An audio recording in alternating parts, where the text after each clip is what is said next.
कब तक इस मन को दुलार करते रहेंगे? थक गए। कभी विचार करके तो कितना गंदा है मन यार, कहां फंसाता है, कहां लगाए हुए है। सोचो कहां लगाए हुए, कितनी भुलावे की खेल। ऐसे अभक्ष पदार्थ खवाता है, ऐसे अपेय पदार्थ पिलाता है, ऐसे अकृत्य कृत्य कराता है जिसे घृणा हो जाए।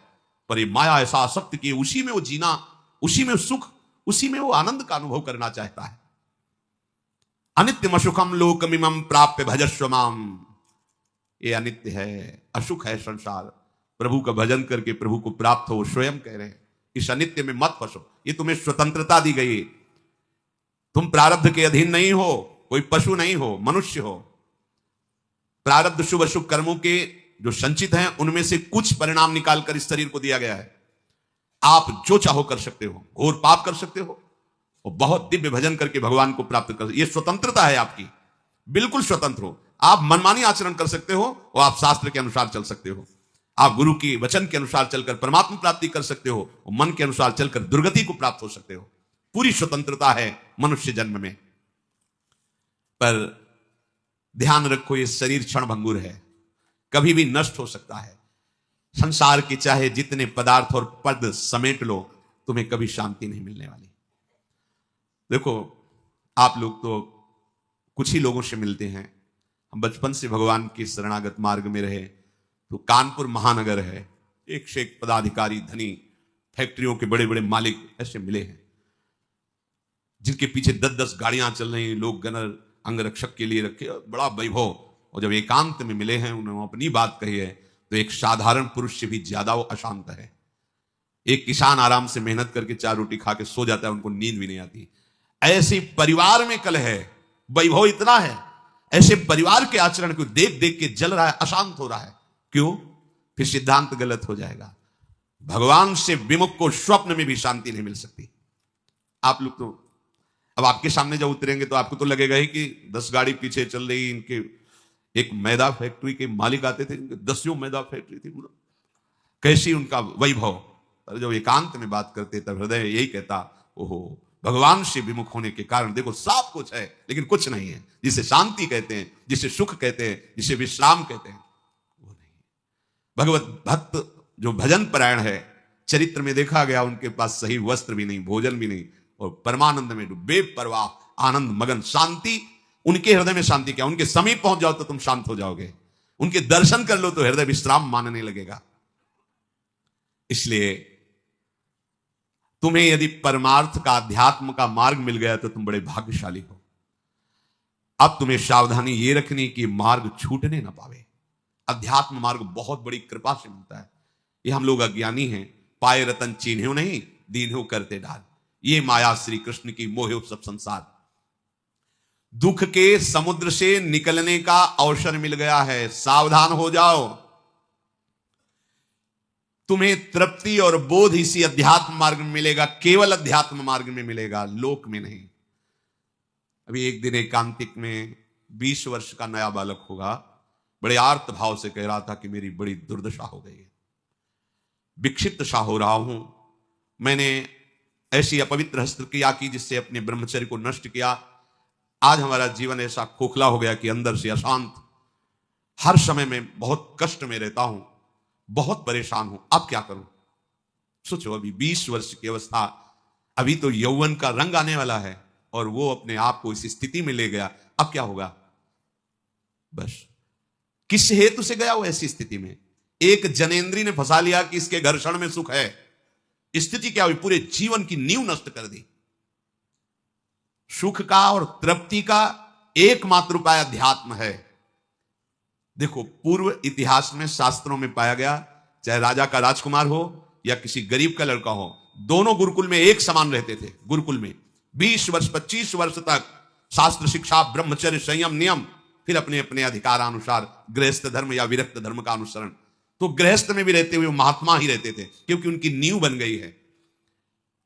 आज हम सुख की लालसा से अपने को ऐसा नष्ट किए दे रहे, पर सुख अध्यात्म में है, इस दुखद संसार के मार्ग में नहीं। तृप्ति का बोध अध्यात्म में मिलेगा, भोगों में नहीं। खुल के समझ लीजिए। नए नए बच्चे हैं, सर्च करते हैं तो उनको ऐसे सूत्र हमें दिखाए। जब ब्रह्मचर्य के विषय में चर्चा हुई थी तब वो साइड में ये लोग पढ़े लिखे दिखाए कि देखो ये क्या बोल रहे हैं। वो बोल रहे हैं जब तुम्हें कोई फ्रस्ट्रेशन दो क्या आवे तब आप ऐसा कर लो, बड़ी शांति मिलेगी और आपका खून बढ़ेगा। नए नए बच्चों को लगा कि सुख भी मिलेगा और स्वास्थ्य भी बढ़ेगा और फ्रस्ट्रेशन भी जाएगा, मतलब लाभ है। सर्वनाश कर दिया इन अज्ञानी लोगों ने, सर्वनाश कर दिया। ये उन महात्माओं के वचन हैं जो जीवन में अनुभव किए हैं। जो विषयी पुरुष भोगों को सुख मानता है वो निर्णय कर सकता है जीवन उज्जवल कैसे बनेगा, बलवान कैसे बनेगा। बिना संयम के, बिना नियम के आज तक कोई बलवान बन पाया है? कैसी दुर्दशा बच्चों की हो रही। छोटे छोटे बच्चे जिनका भविष्य उज्जवल होना है, तेजस्वी होना है, जो हमारे देश के काम आवे, जो हमारे समाज के काम आवे, वो अपने शरीर की ऐसी दुर्दशा कर ली कि वो खुद जीने के लिए परेशान है। तुम्हारे समझ में नहीं है तो हमारे पास आते हैं तो बताते हैं नई नई अवस्था की क्या हुआ। सुख की खोज गलत जगह, अध्यात्म में सुख है। सच्ची मानिए ब्रह्मचर्य एक वो महान आशीर्वाद है भगवान का।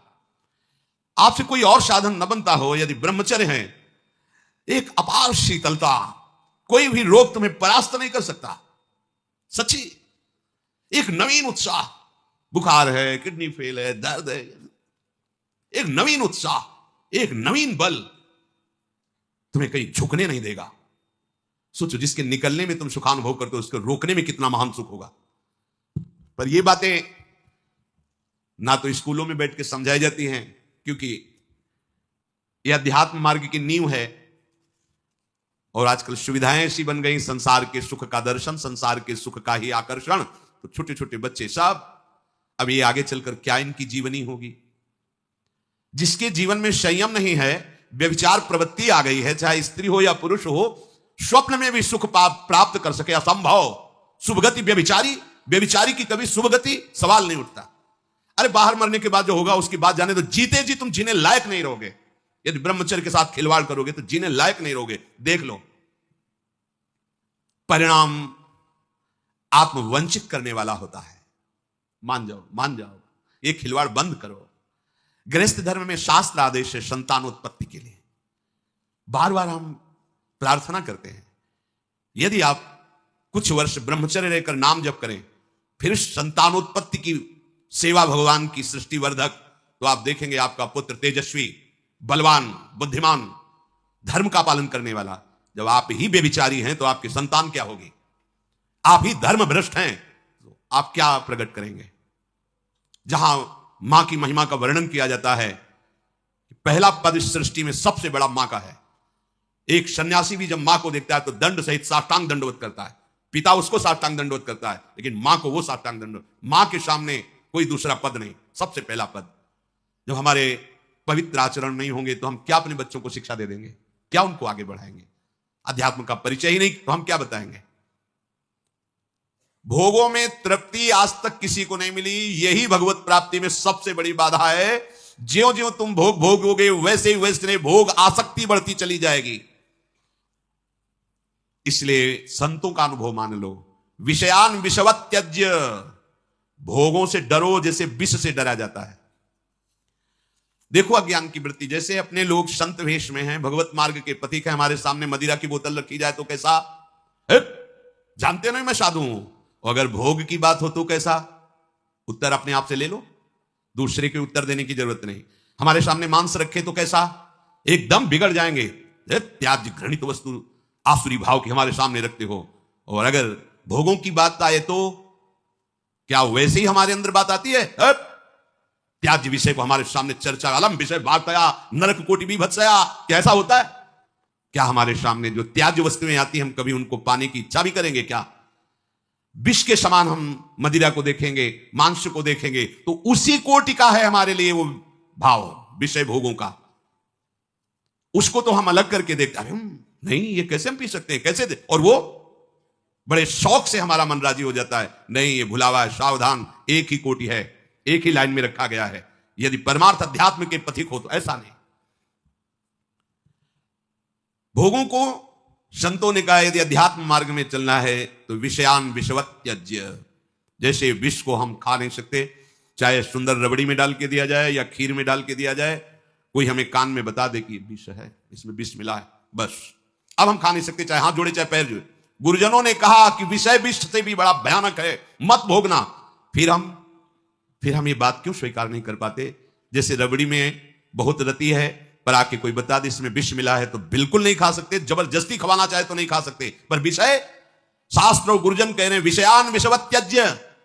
विषय बड़ा भयंकर विषय, विष तो एक शरीर नष्ट करता है, विषय तो अनेक जन्मों तक संस्कार विषय के फैला देता है। फिर हम राजी क्यों हो जाते हैं? क्या बात है? क्या गुरुजनों के अनुभवों पर हमारा विश्वास नहीं, या हम अध्यात्म मार्ग के पथिक नहीं?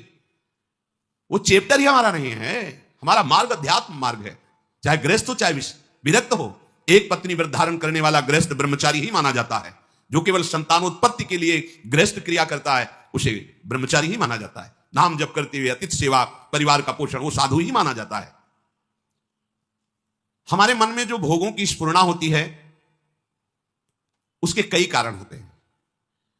एक तो होता है संचित पाप राशि जो पूर्व में जमा है, प्रायः इसी से भोग स्फुरणाएं होती है। दूसरा संग से होती है। आपकी पाप राशि से स्फुरणा ना हुई तो कोई भोगी पुरुष ऐसा मिला, परमाणु होते हैं। पूज्य श्रीधर बाबा की कुटिया में जब जाते थे, आप सच्ची मानिए, घुसते ही ऐसा लगता जैसे मशीन फिट कर दी गई हो, मंत्र चल एकदम रफ्तार से चल पड़ता।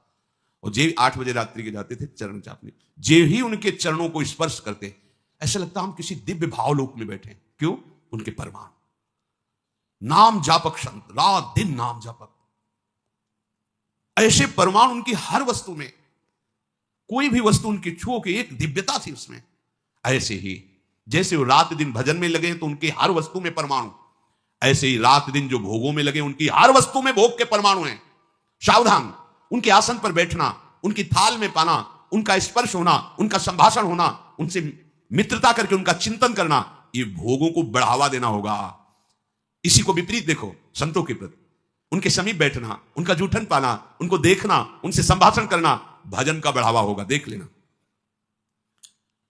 पूर्व संचित पापों से जो स्फुरणा होती है उससे बहुत सहजता में बचा जा सकता है, लेकिन प्रगट कुसंग से जो स्फुरणा होती है इससे बचना बड़ा कठिन होता है। पूर्व पापों से स्फुरणा सबके हृदय में होती है जब तक भगवत साक्षात्कार नहीं हो जाता। वो बार बार आकर्षित करता रहता है संसार का राग। और अगर कहीं कुसंग मिल जाए फिर क्या कहना, फिर तो जो स्फुरणा थी संकल्प बनेगा, संकल्प क्रिया बन जाएगी, क्रिया होते ही अध्यात्म अंतर्ध्यान हो जाएगा, अध्यात्म मार्ग ही नहीं रहेगा। इसलिए कर्म राशि की तो तुम चिंता मत करो, उसे तो भस्म करने के लिए शरणागति समर्थ है, लेकिन कुसंग से बचने के लिए तुम्हारे ऊपर पूरा भार है। कुसंग से तुम बचो, बरुहल बास नरक करता था, दुष्ट संग जनि देव विधाता। गंगा किनारे भ्रमण जब कर रहे थे तो तरी घाट है, उसके आगे हम जा रहे थे। नया शरीर और वैराग्य, ना कमंडल, ना बिस्तर, ना कोई, भीषण सर्दी का समय, एक मार्किन नीचे पहने लाल रंग से गेरुआ, बस लंगोटी, और एक मार्किन बस ऊपर, कोई नहीं, कोई कमंडल नहीं, कुछ नहीं। रोम रोम हर समय सर्दी से व्याप्त रहता। भोजन की व्यवस्था जहां ठाकुर जी कर दे।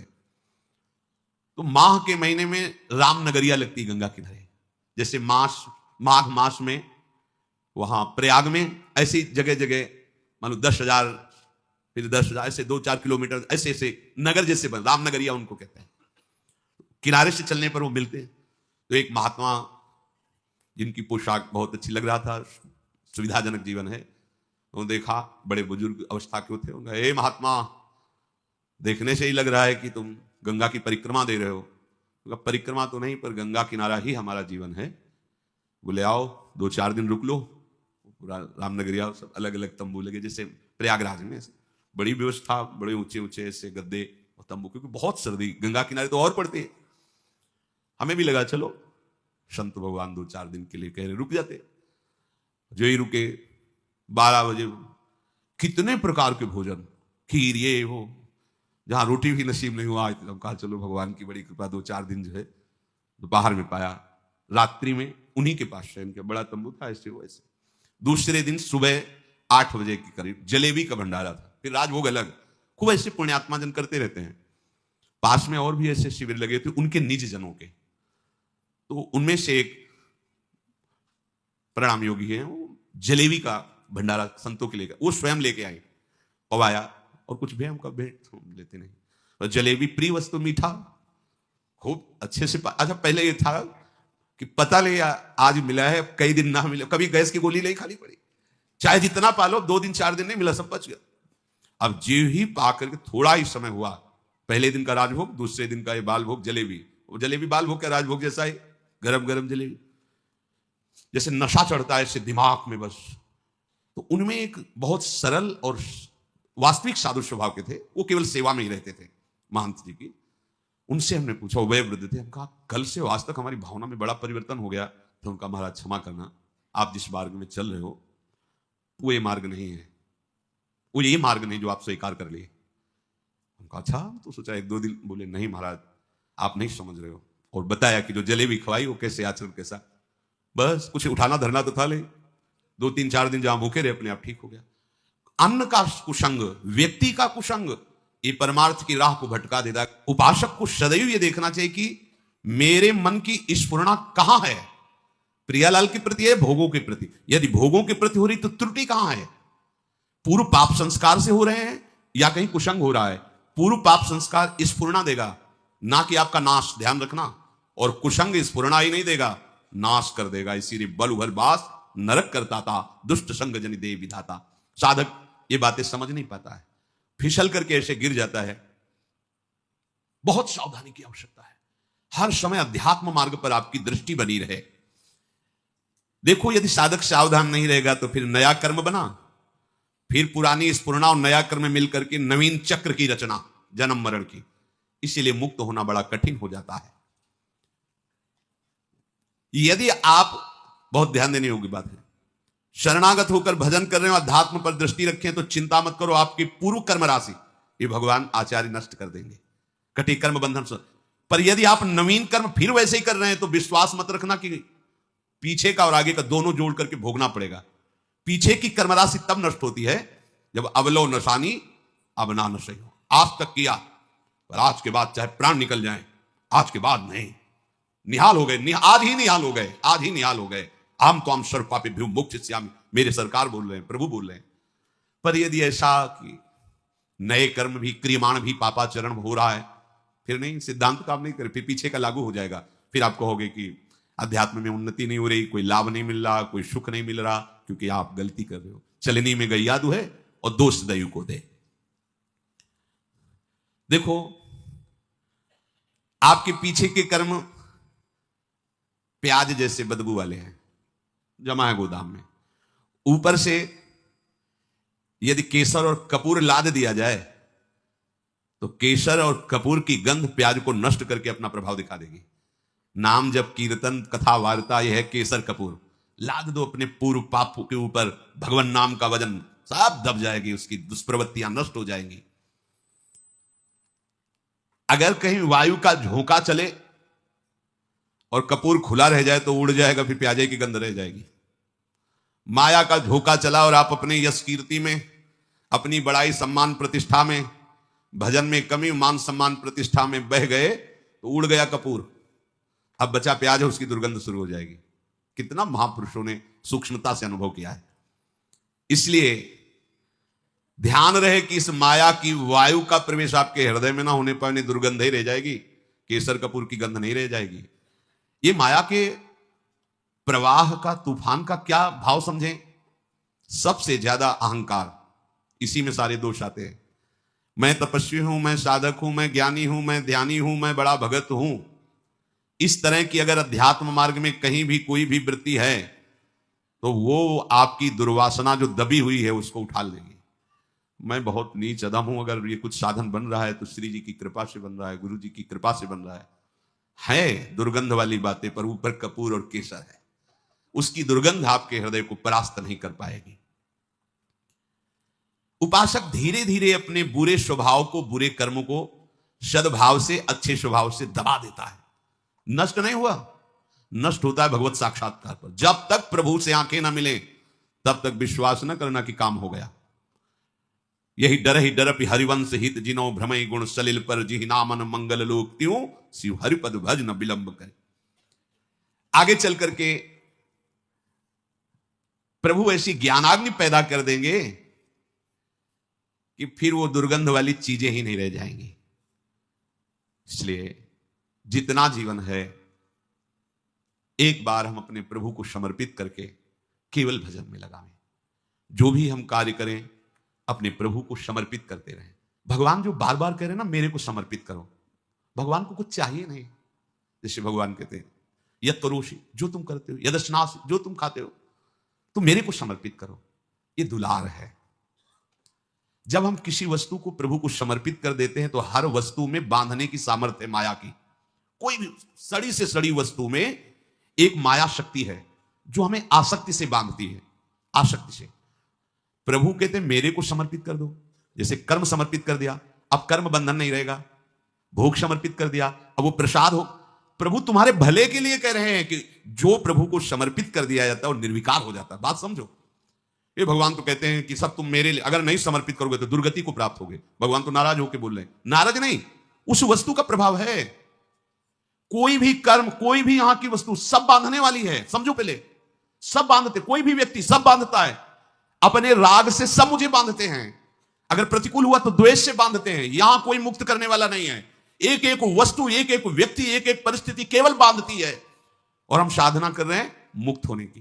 कैसे करें? भगवान करे चुपचाप जो कर्म करो मेरे को समर्पित करो। इसका रहस्य क्या है? वो कर्म तुम्हें बांध नहीं पाएगा। जो पानी भी पियो तो समर्पित करके। क्यों? क्योंकि तुम्हें बांध नहीं पाएगा, तुम मुक्त हो जाओगे। प्रसाद सर्वानंद प्रदान करने वाला होता है। तो हम लोग कहीं ऐसा न समझें कि श्री भगवान कह रहे कि तुम अपना कुछ मत मानो, जो अपना माना हुआ है वो मेरे को समर्पित कर दो। क्योंकि वस्तुता उन्हीं का है, अपना तो कुछ है नहीं। और जब हम ऐसे भाव से चलते तो कोई भी वस्तु, व्यक्ति, स्थान हमें बांध नहीं सकता। जब बांध नहीं सकता तो हमारी स्थिति क्या हो गई? जीवन मुक्त।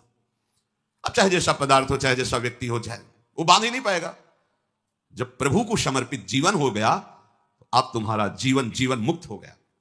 इसलिए भगवान बार बार कहते अहम सर्वभव यज्ञ भोक्ता, मैं यज्ञों का भोक्ता हूं। समझ तू, मैं ही भोक्ता हूं। जैसे आप प्रसाद पा रहे हो, तो जब हम प्रसाद पाते हैं ना तो पहले श्री जी को बाहर भोग लगाया, फिर हम एक एक कवल में अंदर लगाते हैं।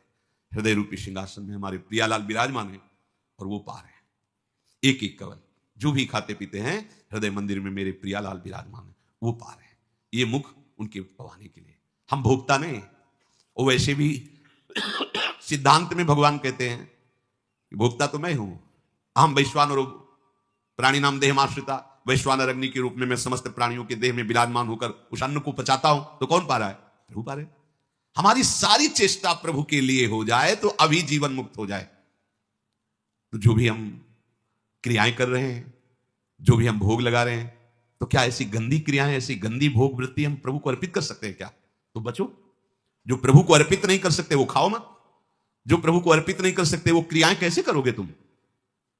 अरे जब सद क्रियाएं तुम्हें शुभ क्रियाएं ना बांध पावे, इसलिए वो कह रहे हैं समर्पित कर दो। तो असत क्रियाएं जो समर्पित नहीं होती हैं उनसे तुम्हारी दुर्गति हो जाएगी।